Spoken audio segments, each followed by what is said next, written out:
So I will be killed. But somehow, I think God showed me a way, and God showed me which path to take, and I came to the right place. And when I came there, I heard Russian language.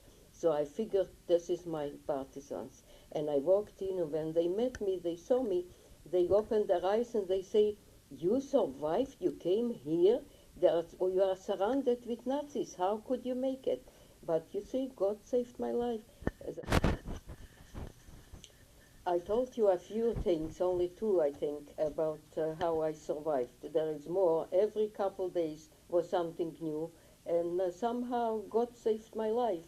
And now I can tell you in the back of me there is a painting that I painted.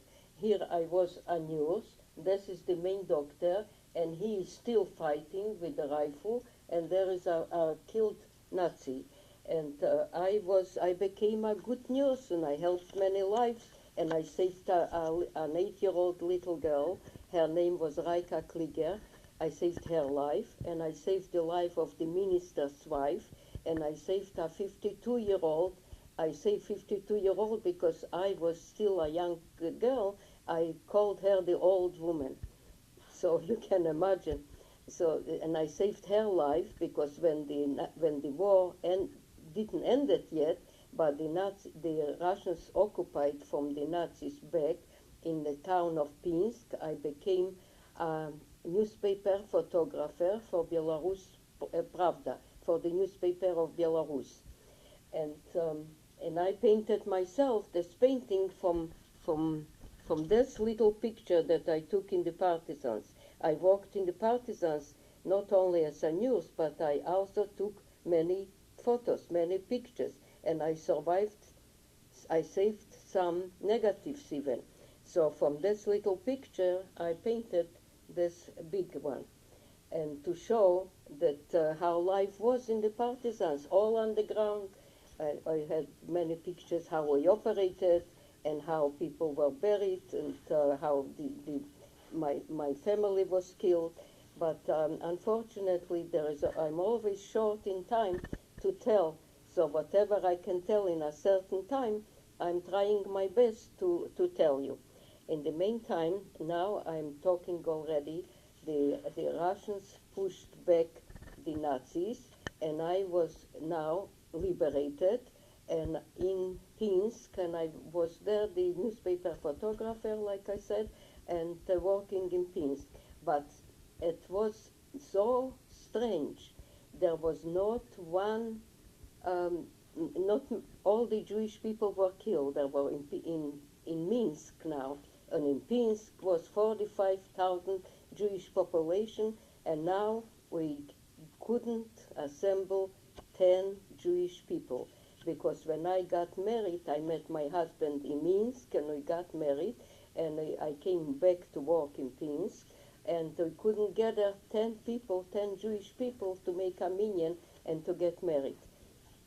So unfortunately, when we came in the displaced persons camp after the war, actually the war was still on, but we were already liberated, we came to Germany, and this is where it's so much to tell. I think, what shall I say first? Shall I say this or shall I tell this? But I have to finish soon. So, but what I am very much interested to tell you what happened. After, when I got married, we decided to leave Russia, and this is another story that I cannot spend my time to tell you how it was. And after I left Russia, we went to Poland. There was no place for us. And then we went to Czechoslovakia.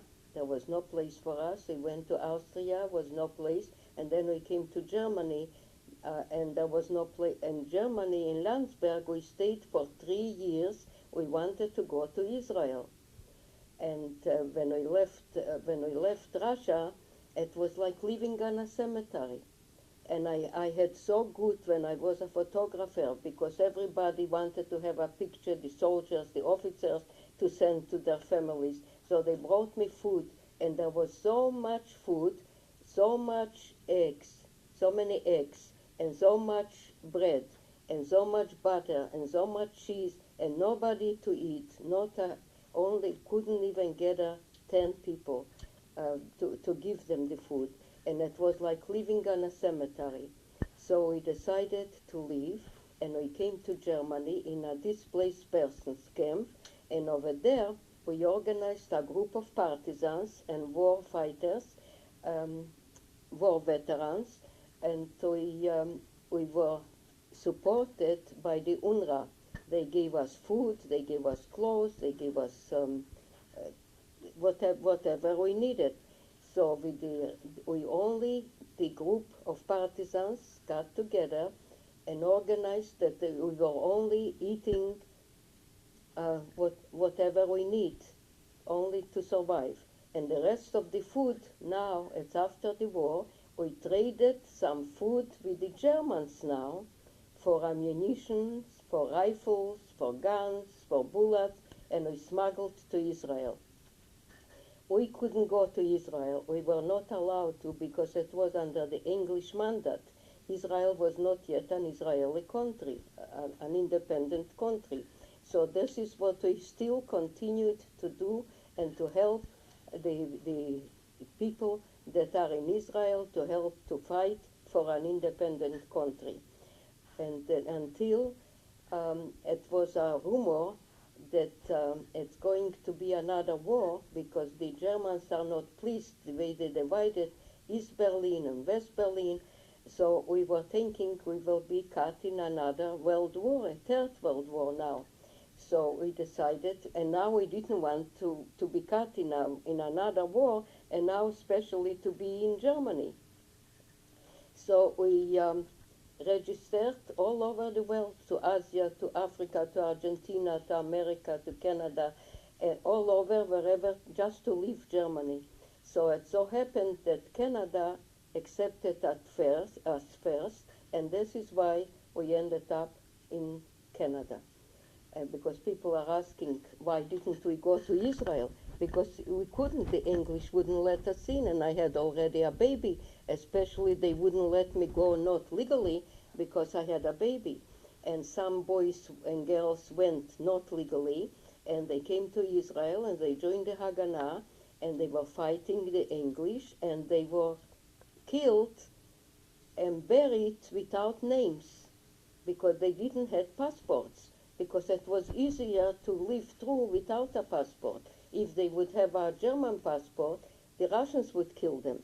If that he's a Nazi.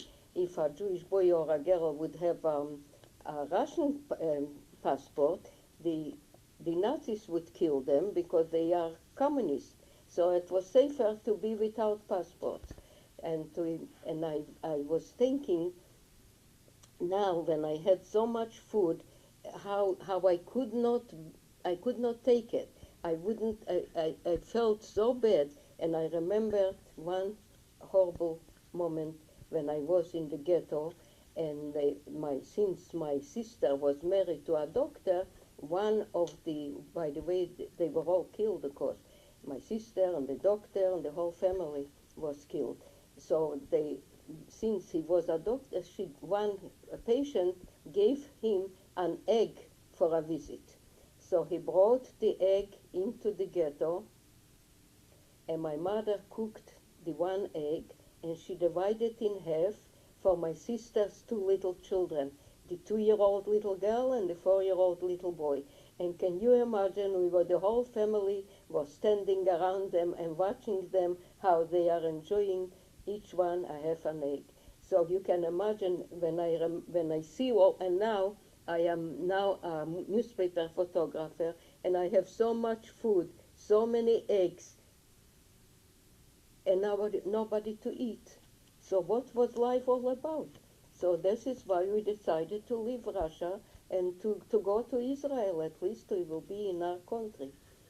And it was many more things happened since, and I would like to tell you a lot more how life was in the partisans, but unfortunately my time is up. And I thank you for listening. Bye.